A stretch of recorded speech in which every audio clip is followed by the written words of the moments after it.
এটা আপনি কেন আদায় করবেন? প্রশ্নের উত্তর হচ্ছে, মনে রাখবেন, আমরা যতই এইভাবে করি, পরিপূর্ণভাবে ইবাদতটা একেবারে 100% করতে পারি এই রকমের লোক খুবই অল্প। ঠিক ঠিক। যদি বলা হয় যে ওযুটার জন্য দিলাম, পরে ওযু। যদি বলা হয় যে আপনাকে দিলাম 2 রাকাত নামাজ পড়ার জন্য, একেবারে সহি শুদ্ধভাবে সব দোয়া করে পরিপূর্ণ করে আপনি নামাজ পড়েন 2 রাকাত।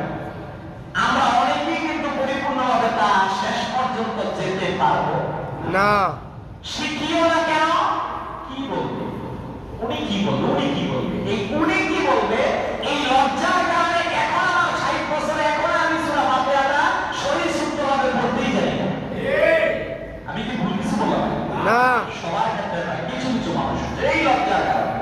প্রিয় ভাই, আমি যেটা আপনাকে বলতে চাচ্ছি, এই যে আমরা 30টা দিন রোজা রাখছি, আমরা কি আল্লাহ তাআলা যেইভাবে আমাদেরকে রোজার কথা বলেছেন ওইভাবে রোজা রাখতে পারছি?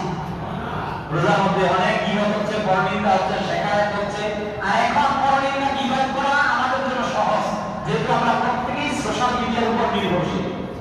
কথা বলেন ঠিক।